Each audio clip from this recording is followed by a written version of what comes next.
Olá, eu sou o Padre Leonardo José, da Comunidade Católica Pantocrator, e nesta palestra nós iremos falar sobre o tema de Teresinha como mestra de vida espiritual, tentando pontuar alguns aspectos que Santa Teresinha viveu e que se enquadram dentro daquilo que nós chamamos de direção espiritual, tais quais Teresinha viveu no Carmelo de Lisieux. Em 1893, Irmã Teresa do Menino Jesus e da Santa Face se torna mestra de noviças, com o título de auxiliar na formação. No papel, ela tinha todas as prerrogativas de sua função, porém na prática, a mestre titular era Madre Maria de Gonzaga, a antiga priora do Carmelo de Lisieux. Esta situação delicada é descrita por Celina Martin, uma de suas noviças e que era sua irmã de sangue. Ela descreve isso no processo ordinário de beatificação e de canonização de Santa Teresinha. Ela nos diz o seguinte: a reverenda Madre Inês de Jesus, então priora, adera às noviças como primeira companheira, com todos os direitos de uma mestre de noviças, mas não oficialmente, pois era preciso não ferir o brio de Madre Maria de Gonzaga, mestra titular das noviças. Tornada priora em 1896, Madre Maria de Gonzaga deixou nas suas mãos toda a autoridade de mestra de noviças. Esta missão que Teresa assume no Carmelo revela um dom e um carisma muito maiores, o de ser uma autêntica mestra da vida espiritual e ser mãe das almas, através de uma fecunda maternidade espiritual. Nos seus escritos, mas sobretudo na sua doutrina formulada a partir da vivência no dia a dia, ela guia as almas nos caminhos da comunhão com um Deus vivo e amoroso. Ao mesmo tempo, esta missão revela de forma magnífica como o Senhor, como o Deus revelado por Jesus Cristo, dispensa sua graça e concede seus dons às criaturas. Nós podemos ler no Evangelho segundo Mateus, no capítulo 11, versículo 25, o seguinte: Jesus tomou a palavra e disse: Eu te louvo, Pai, Senhor do céu e da terra, por teres ocultado isso aos sábios e aos inteligentes e por tê-lo revelado aos pequeninos. Tudo é dom de Deus. Em Teresinha, vemos a concretização destas palavras do Evangelho. Em sua vida, ela soube acolher a revelação deste conhecimento que o Pai oculta aos sábios, mas revela àqueles que são pequenos e pobres. E esta acolhida não seria possível sem que Teresinha fosse diante de Deus aquilo que ela é, amando sua pequenez e pobreza. Para contemplarmos então a obra divina realizada na alma de Santa Teresinha, constituindo a mestra de vida espiritual e mãe das almas, vejamos primeiramente o ponto de partida de toda a obra que Deus fez nela. O ponto de partida em Teresinha é sua verdade diante de Deus. Vemos nela um instrumento aparentemente inadequado e incapaz. Também sabemos que ela não era teóloga, não tinha uma formação adequada para desempenhar sua função de direção das almas. Ao entrar no Carmelo, Teresa deixa transparecer todas as suas fraquezas e limitações, assim como seus defeitos. Apesar da priora ter uma visão extremamente positiva sobre ela e sobre suas capacidades, O cotidiano no Carmelo revela o quanto ela precisa de formação sob diversos aspectos. Para nós, isso é um grande ânimo, pois nos mostra que no caminho para a santidade ninguém nasce pronto. O Beato Maria Eugênio do Menino Jesus, carmelita descalço, que conheceu as irmãs de Santa Teresinha e também trabalhou para a restauração dos seus manuscritos, viveu uma profunda identificação com a santa, a ponto de se tornar, em sua época, um dos maiores propagadores dos ensinamentos teresianos. Em suas conferências transcritas, o Beato nos revela detalhes da vida de Santa Teresinha. Ele nos diz o seguinte: nos Buissonnet, Teresa tinha sido um pouco a criança mimada da casa e não tomava parte em praticamente nenhum dos trabalhos. Suas 4 irmãs não a deixavam tocar em nada. Às vezes, lhe acontecia de guardar um vaso de flores à noite e, se não a agradeciam por isso, ela chorava. Suas irmãs tomavam conta de tudo e exercitavam sua jovem maternidade às custas de sua irmã mais nova. Esse contexto na família aconteceu porque Teresinha perdeu a sua mãe ainda muito nova. Então as suas irmãs tentaram meio que substituir o papel da mãe na vida dela. Entrando no Carmelo, Teresinha não deixa de manifestar quem ela é, revelando no dia a dia suas misérias e sua pobreza em um ambiente tomado pela busca da salvação através dos méritos. O Beato nos diz o seguinte: em sua entrada no Carmelo, Teresa não sabia fazer nada e não tinha o hábito de se dedicar a algo, o que fazia a Madre Maria de Gonzaga dizer: vemos muito bem que nossos claustros são varridos por uma menina de 15 anos. Ela tinha medo de aranhas, quer dizer que ela não limpava muito bem os cantos. Ela conseguia muito bem se vencer, mas foi, enfim, frequentemente repreendida e, assim, recebeu da priora uma formação muito forte. O que ela tinha, então, para chegar ao ponto de ser efetivamente mestra de vida espiritual, como afirmaram tantas gerações de papas, bispos, clérigos e cristãos leigos desejosos por crescerem no caminho do amor a Deus? Ela tinha unicamente seu amor por Jesus e um coração que se abandona confiantemente nas suas mãos. Na sua relação com Cristo, na oração sobretudo, ela soube ser instruída.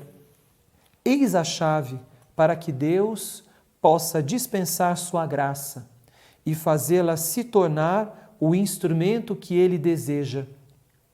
É o que nos diz São João Paulo II, quando ele proclama Santa Teresinha, doutora da Igreja, em sua carta apostólica Divini Amoris Scientia. Ele nos diz o seguinte: durante sua vida, Teresa descobriu luzes novas, significados ocultos e misteriosos, e recebeu do Mestre Divino aquela ciência do amor, que depois manifestou com particular originalidade nos seus escritos. Essa ciência é a expressão luminosa do seu conhecimento do mistério do reino e da sua experiência pessoal da graça. Esta pode ser considerada como um particular carisma de sabedoria evangélica que Teresa, como outros santos e mestres da fé, auriu na oração. E Teresinha tem plena consciência de que o dom vem de Deus e não de suas capacidades. diante da grande responsabilidade da missão de mestre de novistas, ela sente a impotência. Consciente da missão sagrada de penetrar no santuário das almas, como ela mesma dizia, ela não quer dar de si mesma, mas daquilo que Deus deseja lhe dar. Ela relata no manuscrito C de História de uma Alma. Ela nos diz o seguinte: quando me foi dado de penetrar no santuário das almas, eu vi imediatamente que a tarefa estava acima de minhas forças. Então, eu me coloquei nos braços do bom Deus, como uma criancinha, e escondendo meu rosto nos seus cabelos, eu lhe disse: Senhor, eu sou pequena demais para alimentar vossos filhos. Se vós quiserdes lhes dar por mim o que convém a cada uma, encha minha mãozinha, e sem deixar vossos braços, sem desviar a cabeça, eu darei vossos tesouros à alma que virá me pedir seu alimento. Trata-se de um dom vindo de Deus, que Ele quer dar àqueles que sabem recebê-lo. Segundo Teresinha, Jesus quer dar gratuitamente seu céu, pois isso não é o fruto de méritos e de conquistas, mas da capacidade de acolhida na pobreza ofertada a Ele. Uma pobreza que sabe receber a comunicação do dom divino. Ao mesmo tempo, ela nos ensina que a miséria e a incapacidade não são, a princípio, um empecilho para que Deus possa instruir e elevar uma alma aos altos níveis da vida espiritual. Isso significa que esta pobreza e esta incapacidade não nos impedem de sermos santos. Consciente ao mesmo tempo desta missão sagrada de penetrar no santuário das almas e da sua pobreza, nossa pequena mestra e doutora da Igreja não quer dar de si mesma, mas do que Deus deseja dar. Esta citação de História de uma Alma já nos revela este desejo do seu coração. Sua irmã, Celina Martin, ao depor no processo ordinário, forneceu alguns elementos sobre como Teresinha se comportava no seu ofício de diretora espiritual das noviças de Lisieux. Ela nos relata o seguinte: a sabedoria de seus conselhos se revela sobretudo nos avisos que ela dá para a formação das noviças. Durante essas direções, ela era muito vigilante em recorrer a Deus pela oração. Tendo sido eu mesma uma de suas noviças, é Celina que nos relata isso, sempre observei sua grande renúncia, sua paciência em nos escutar, em nos instruir, sem buscar para ela a sombra de uma consolação. Eu não procurava ser amada, disse-me ela em uma conversação pouco tempo antes de sua morte. Eu não me ocupava com aquilo que pudesse dizer ou pensar de mim. Só buscava fazer o meu dever e contentar o bom Deus. Isso é o que Celina disse que Santa Teresinha lhe disse um pouco antes de sua morte. E Celina continua dizendo: ouvida na oração que fizera, jamais ela viu alguma noviça se apegar a ela humanamente. Contudo, todas recorriam com confiança à sua direção. Mesmo algumas anciãs, observando sua prudência celeste, vieram também consultá-la em segredo. Ela não pedia a todas os mesmos sacrifícios. Ao dirigir os outros, escreveu Teresinha, é preciso absolutamente esquecer seus gostos, suas concepções pessoais e guiar as almas não pelo seu próprio caminho, mas pelo caminho que lhes serve, pelo caminho particular que Jesus lhe indica. Ao ler os escritos de Teresinha, podemos ver sua ciência, que é a ciência do amor. É esta ciência que ela busca e deseja. E não se trata de um conhecimento intelectual, que isso seja dito e muito frisado. Não se trata de um conhecimento intelectual, mas do que chamamos um conhecimento por conaturalidade no amor, pois se trata de algo vivido e experimentado na união de amor com Cristo Esposo. Teresa atribui ter sido instruída no segredo por Cristo mesmo. Ela nos diz o seguinte, num trecho de História de uma Alma: sem se mostrar, sem fazer ouvir sua voz, Jesus me instruiu no segredo, não pelo intermédio dos livros, pois eu não compreendo o que eu leio, mas, às vezes, uma palavra como essa, que eu tirei ao final da oração, depois de ter ficado no silêncio e na aridez, esta palavra veio me consolar. Eis o Mestre que eu te dou, ele te ensinará tudo o que tu deves fazer. Eu quero te fazer ler no livro da vida, onde está contida a ciência do amor. A ciência do amor. Assim, esta palavra ressoa suavemente aos ouvidos da minha alma, diz Teresinha. Eu desejo somente esta ciência. Essa atitude de Teresa, que traz a marca do abandono confiante, foi fundamental para lhe conduzir às fontes da vida divina, fazendo-a se tornar esposa e mãe das almas. Como ela mesma afirma a sua irmã Maria, é a confiança, nada além do que a confiança que deve nos conduzir ao amor.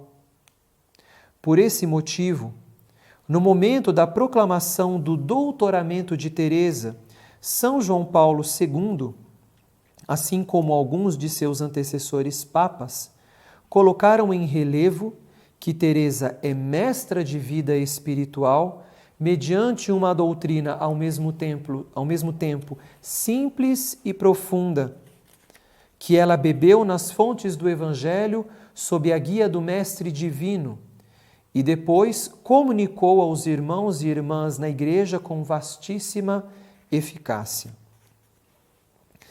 Muito antes dessa proclamação feita por São João Paulo II, já em 1923, com um instinto espiritual muito afinado e muito seguro, o Beato Maria Eugênio não hesitava em colocar Teresinha ao lado de grandes santos, alguns já doutores da Igreja na época. Ela, que se alegrava em chegar diante de Deus com as mãos vazias. Ele dizia o seguinte: Santa Teresinha do Menino Jesus aparece como uma grande mestra de vida espiritual, entre as maiores de todos os tempos. Eu a colocaria espontaneamente ao lado de São Bento e de Santa Teresa de Ávila. Ela já exerce uma influência sobre o nosso tempo e eu creio que ela está destinada a exercer ainda mais no futuro. E todos são convidados a entrar na doutrina de sua pequena via, a trilhazinha, como ela dizia. Ela é mestra de vida espiritual para reparar as más consequências do orgulho de espírito. Para o Beato Maria Eugênio, o ponto central do pensamento teresiano, e que lhe dá esse título de mestra, é a descoberta da dinâmica do amor como princípio de dom de Deus. Segundo ela, essa dinâmica manifesta as exigências mesmas do amor que está em Deus. Vejamos então como se deu esse processo que levou a Teresinha a formular suas intuições a respeito da forma como Deus comunica a vida divina aos homens. Teresinha, num primeiro momento, descobre que este tesouro do amor divino quer se dar e procura uma legião de pequeninas almas para se fazer conhecido. E isso não somente nos mosteiros, mas em todos os lugares. Porém, ao redor dela, sobretudo no Carmelo de Lisieux, Teresa constata que Deus não é conhecido. Consequentemente, o amor também não é conhecido. Para a nossa pequena doutora de vida mística, Deus é amor e misericórdia. Isso significa que o amor se dá além de todas as exigências, além de todos os direitos e méritos. É o que já nos afirmava o Concílio de Trento. Segundo este concílio, Deus distribui os seus dons de duas formas. Ele dá os seus dons por justiça, recompensando os méritos, e ele também distribui os seus dons por misericórdia, indo além de qualquer mérito. Nós já vemos então, através desta afirmação da doutrina da nossa Igreja, que Deus dá muito mais quando Ele é misericórdia do que quando Ele recompensa os nossos méritos. Diante então de todo esse contexto e das experiências que Teresa faz do amor divino, ela vê que Deus obedece à sua própria natureza divina. Deus é um ser de natureza divina. Ele é amor e por isso ele é o que nós chamamos de bem difusivo de si. Ele não consegue não amar, ele não consegue não se dar. Deus não consegue se reter, porque ele é um bem que se difunde, ele é um bem que se comunica, que se espalha. Em outras palavras, retomando a primeira carta segundo São João, Deus é amor. Sendo assim, Deus tem como que necessidade de se dar. E quando nós dizemos que ele tem necessidade de se dar, nós precisamos compreender esta afirmação de uma forma como antropomorfismo, porque Deus em si não tem necessidade nenhuma. Dizer que Deus tem necessidade vai significar simplesmente este movimento de Deus que não consegue não se dar porque Ele é amor. Deus sempre é amor. Então, Deus tem necessidade de se dar e ao se dar, comunicando o seu amor, ele encontra a sua alegria. Teresinha vai descobrir duas figuras do Evangelho que ilustram esse movimento que ela descobre em Deus. A primeira delas é a figura de Maria Madalena, e ela vê que a quem muito ama, muito é perdoado. A segunda figura é a do filho pródigo. Ela vê a alegria do pai com o retorno do filho, pois isso lhe dá a ocasião de perdoá-lo e assim amá-lo. Nós vamos ver esta manifestação do perdão e do amor nesta parábola do filho pródigo, manifestados através do abraço do pai e do banquete que ele oferece, revestindo o filho da sua dignidade filial. Em conclusão dessa descoberta teresiana, o que glorifica a Deus é o fato de poder dar-se gratuitamente. Quando Deus se dá gratuitamente, isso o glorifica. Para isso é indispensável a ausência de méritos e de dons. Ao nos explicar a pequena trilha de Teresinha, é isso que o Beato Maria Eugênio nos faz compreender. Ele diz o seguinte: eis o que descobre Teresa, O que alegra Deus é poder dar além da justiça, poder dar gratuitamente, segundo sua necessidade e as exigências de sua natureza, que é amor, e não segundo os méritos. Diante dessas intuições e descobertas a respeito de Deus, cabe uma pergunta: o que vai fazer Teresa? Primeiramente, ela quer reparar o erro, o equívoco, pois poucas pessoas recorrem à misericórdia. Eis então o que faz nossa mestra e doutora. Ela se diz: o bom Deus tem muito amor para dar e ele não consegue dar, porque as almas apresentam somente os seus méritos, o que é tão pouco.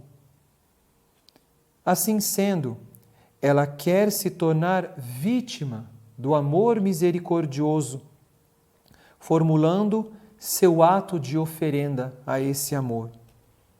Através deste ato, ela deseja ser uma vítima pobre, miserável, sem méritos e dons, para dar ao amor misericordioso a ocasião de se comunicar gratuitamente, de se dar gratuitamente, dando-lhe dessa forma a oportunidade de encontrar sua alegria no seu dom.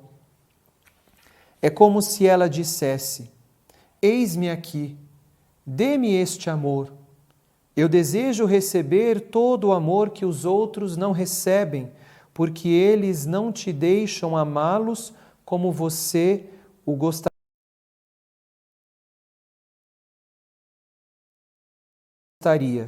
Eu quero ser vítima deste amor. Isso revela nela uma profunda atitude de confiança e de abandono à misericórdia, indo além de toda a justiça. Nós vemos então uma primeira disposição interior em Teresa como resposta diante de todo este contexto, diante de toda esta descoberta do amor misericordioso.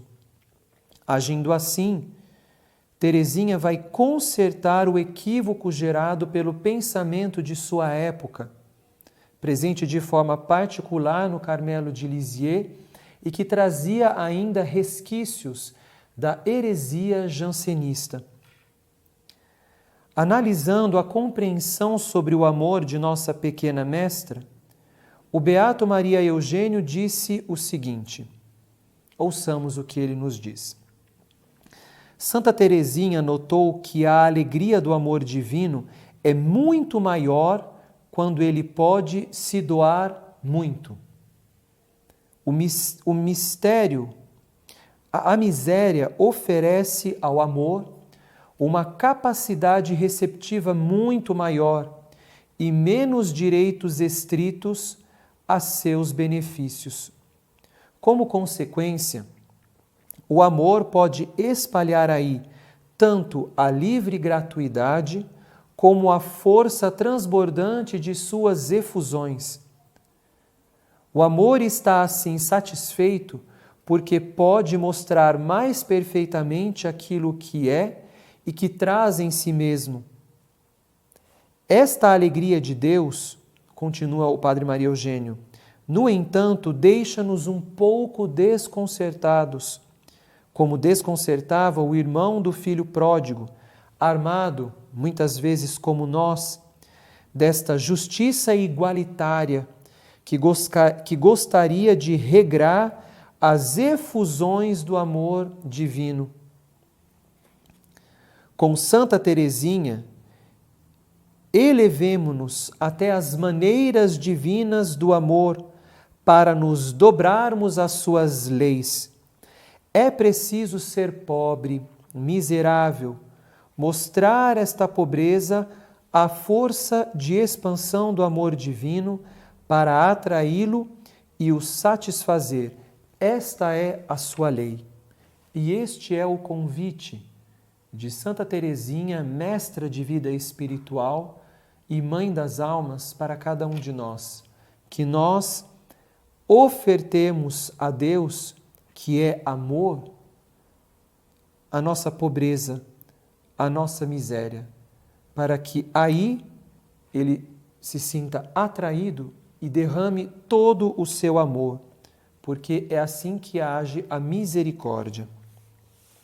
Dobrando-se à lei do amor, que é misericórdia, Teresa quer se tornar sua vítima exclusivamente, unicamente, para agradar ou satisfazer o bom Deus, e não para ser santa, nem para ter consolações, ou até mesmo para dar aos outros este amor num primeiro momento.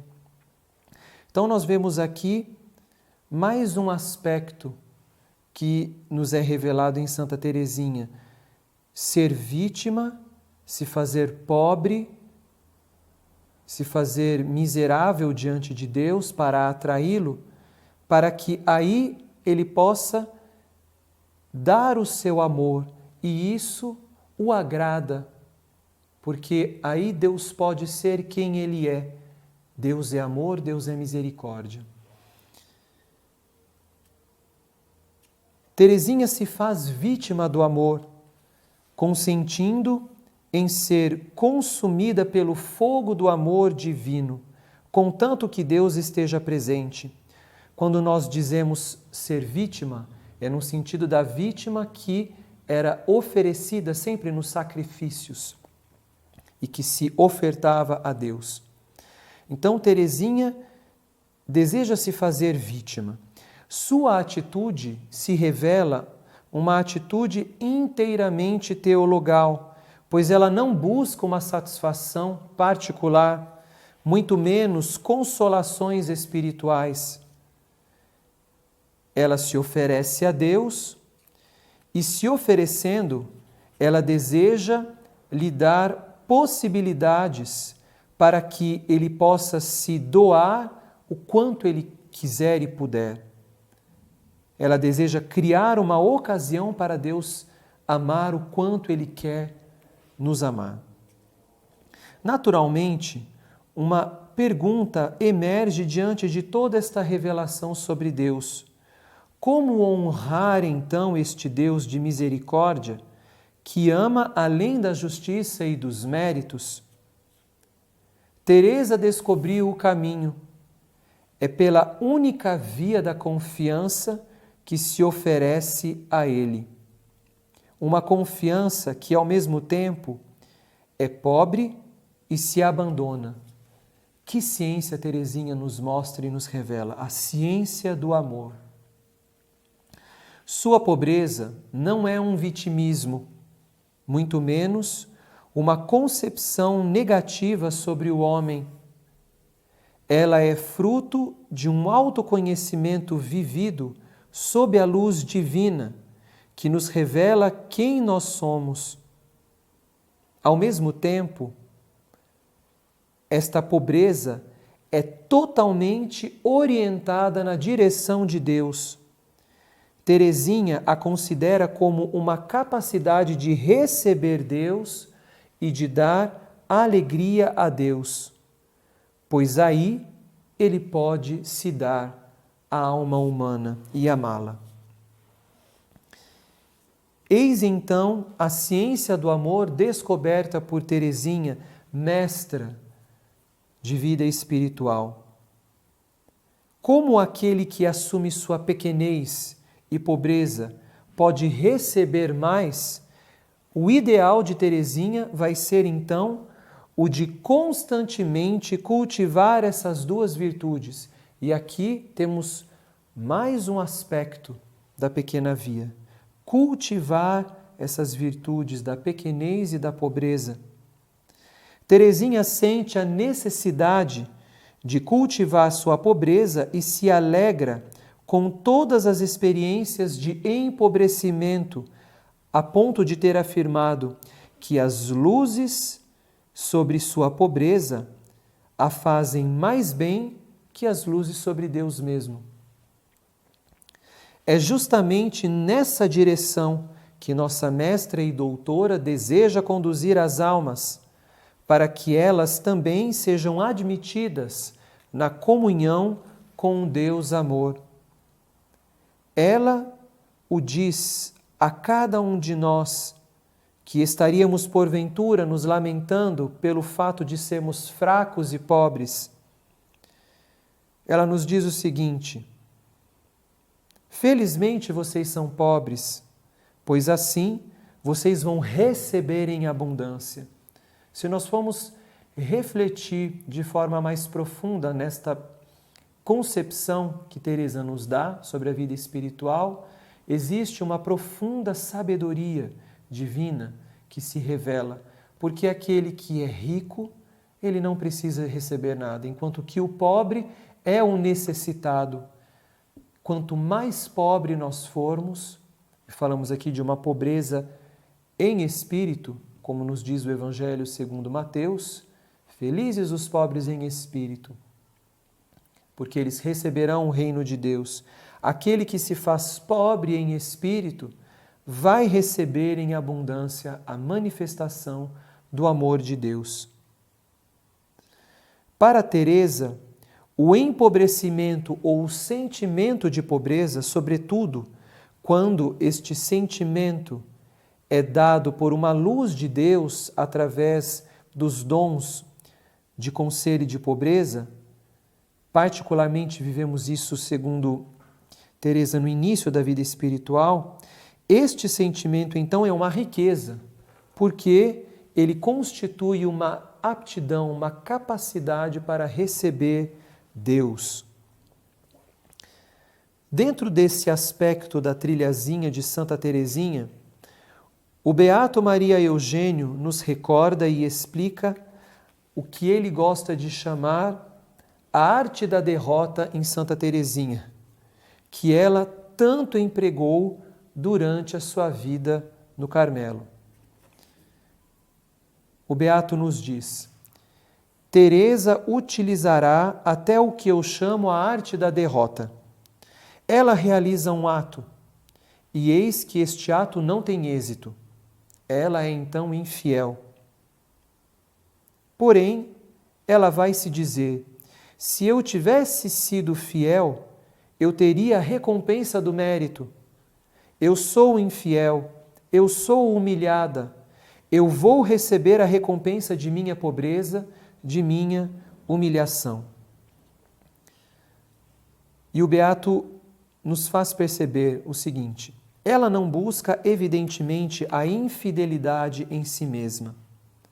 O que vemos em Teresa é uma verdadeira inteligência espiritual concedida aos pobres e pequenos. Esta inteligência não desperdiça nenhuma ocasião para poder avançar no caminho da santidade.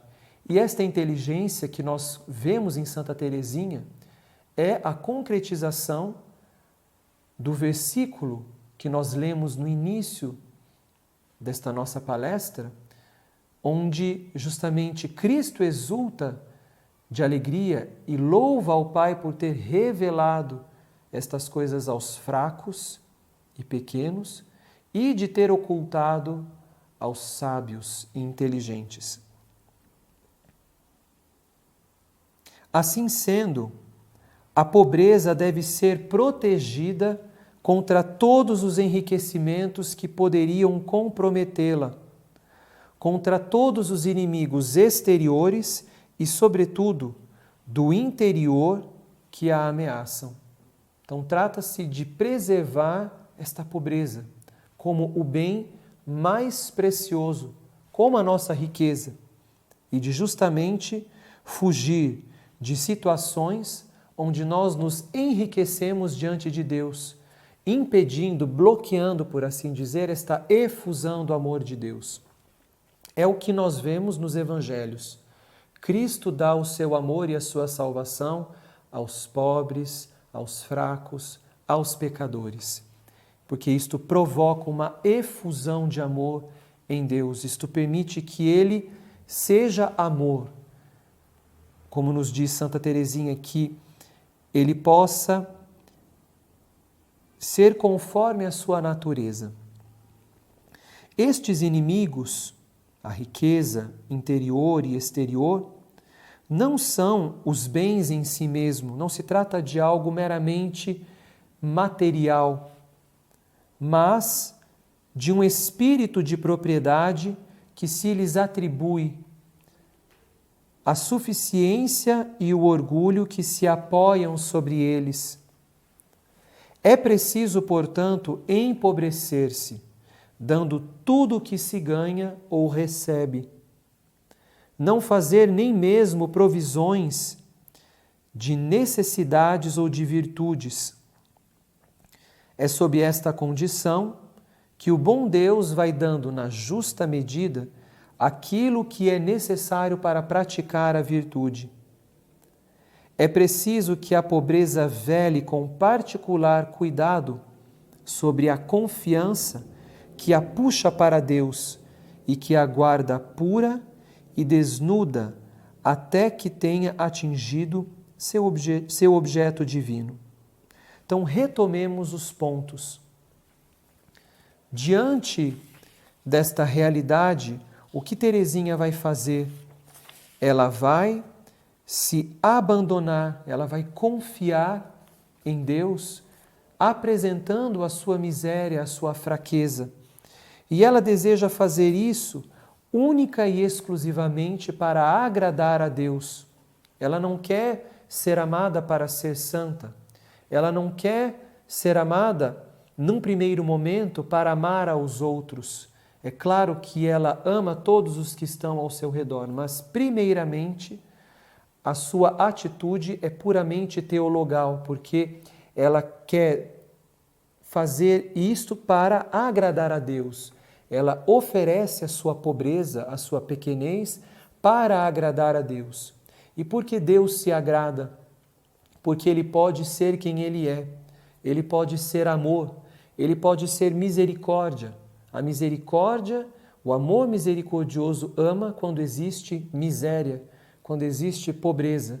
Se existe mérito, se existe dom, se existe riqueza, o amor misericordioso não encontra uma ocasião para poder se dar, porque a riqueza como que bloqueia esta possibilidade para que Deus dê.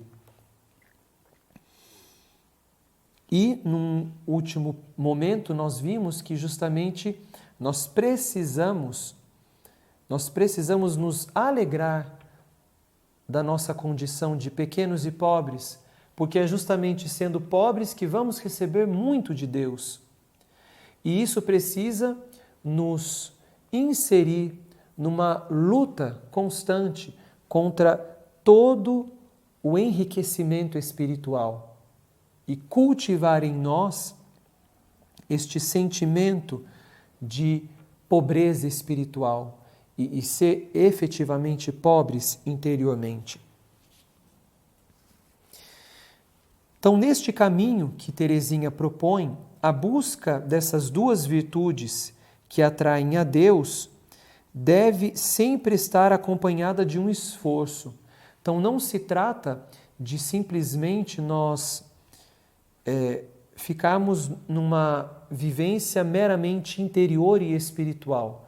O que é vivido em verdade no nosso interior, na nossa alma, precisa ser exteriorizado. E isso vai revelar que a busca destas duas virtudes, a pequenez e a pobreza, precisa estar acompanhada de um esforço.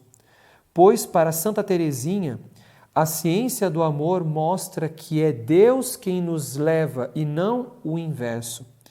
Porém, antes que Deus venha, Teresinha se coloca embaixo da escada e levanta o seu pezinho, como ela diz. Ouçamos o que ela mesma nos explica sobre este movimento filial. E aqui eu vou ler um trecho do processo apostólico, na deposição feita por Irmã Maria da Trindade, onde ela vai explicar justamente como ela entende a ascese e o esforço dentro de toda esta dinâmica que ela propõe. Porque justamente nós poderíamos entender que, já que Deus vem na minha pobreza, eu não preciso fazer nada. já que Deus se sente atraído pela minha pequenez e Ele me eleva na minha miséria, eu não preciso fazer nada, vou ficar aqui, pobre, miserável, pequeno, sem corrigir os meus defeitos, sem evitar o pecado. E não se trata disso. Veja o que ela diz para Irmã Maria da Trindade. Vós me fazeis pensar na criancinha que ainda não sabe andar. Querendo achegar-se à sua mãe no alto de uma escada, ela ergue seu pezinho para subir o primeiro degrau. Esforço inútil, recai sempre, sem poder ir em frente. Pois bem, consintais em ser esta criancinha. Com a prática de todas as virtudes, levantai sempre o vosso pezinho para subir a escada da santidade. Não chegareis sequer a subir o primeiro degrau, mas o bom Deus não vos pede senão a boa vontade. Em breve, vencido pelos seus inúteis esforços, Ele mesmo descerá e, pegando-vos em seus braços, vos levará ao seu reino para sempre. Consintais em ser esta criancinha. Com a prática de todas as virtudes, levantai sempre o vosso pezinho para subir a escada da santidade. Isso nos mostra justamente esta necessidade da prática das virtudes na pequena via, dentro deste contexto de confiança, abandono, pobreza, miséria, onde que nós vamos colocar o esforço, a prática das virtudes? Está justamente nisto que Teresinha acaba de nos dizer. Nós somos como esta criancinha que mal sabe andar e que tenta subir esta escada. Consintamos primeiramente em ser estas crianças, como ela vai dizer numa das cartas à sua irmã Maria, a irmã primogênita, ela vai dizer: é preciso amar a minha pequenez e a minha pobreza. Então, consentindo com a sua pobreza, a sua pequenez, consentindo em ser esta criancinha, nós vamos ver então que nós precisamos praticar sim todas as virtudes. E isso significa levantar sempre o pezinho para subir nessa escada. Mas como nós não conseguimos andar, como nós mal conseguimos ficar em pé, nós sempre vamos cair. Deus, vencido pelos nossos esforços, porque Ele é amor e misericórdia, não esqueçamos disso. Ele é amor e misericórdia, não se trata de um Deus justiceiro ou indiferente. Deus é amor e misericórdia. Ele mesmo descerá e vai nos pegar nos braços e subir para o seu reino. Concluindo essa nossa palestra, nós vemos que a ciência espiritual de Teresa transbordou em sua maternidade espiritual. Por sua união com Cristo, ela se tornava mãe das almas, como ela mesma afirmou. Ela escreveu numa de suas poesias: sou virgem, ó Jesus, contudo, que mistério, unindo-me a ti, das almas sou mãe. Este tema era muito caro a Teresinha, pois expressava que pelo seu amor e união a Jesus, sua virgindade adquiria uma graça de maternidade. Entretanto, era sobretudo mediante o sofrimento que essa maternidade se manifestava, como, aliás, nós podemos ver que acontece com a lei natural. No sofrimento unido a Cristo, Teresinha poderia gerar almas para Deus. Ela o afirma no manuscrito A de História de uma Alma e em uma de suas cartas dizendo: vejo que só o sofrimento pode gerar almas. O mesmo ela o afirma em uma outra poesia, unindo estes dois temas, o tema de gerar para Deus e o tema de gerar pelo sofrimento. Ela nos diz: minha alegria é a de lutar sem cessar, a fim de gerar eleitos. É com o coração ardendo de ternura, muitas vezes repetir a Jesus: por ti, meu divino irmãozinho, fico feliz sem sofrer. Essa maternidade se fez presente na sua relação com seus filhos espirituais, como toda carmelita tem.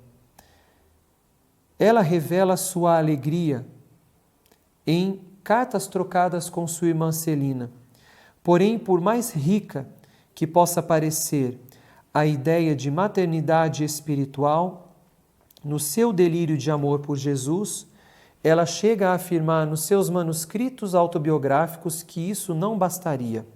Ela diz o seguinte em História de uma Alma, no manuscrito B: ser tua esposa, ó Jesus, ser carmelita, ser por minha união contigo a mãe das almas deveria me bastar. Não é assim. Sem dúvida, esses 3 privilégios dizem bem minha vocação: carmelita, esposa e mãe. Contudo, sinto em mim outras vocações. Peçamos então, irmãos e irmãs, a intercessão de Santa Teresinha, mestra de vida espiritual, doutora da Igreja, para que, nos colocando no caminho da sua trilhazinha, como nós vimos nesta palestra, que nós possamos realmente nos colocar no caminho do Evangelho, no caminho do Evangelho que nos leva para Deus, que nos coloca disponíveis para receber a efusão do amor de Deus e, vivendo desta forma, sermos elevados pelos braços de Deus que se deixa vencer pelo mistério da nossa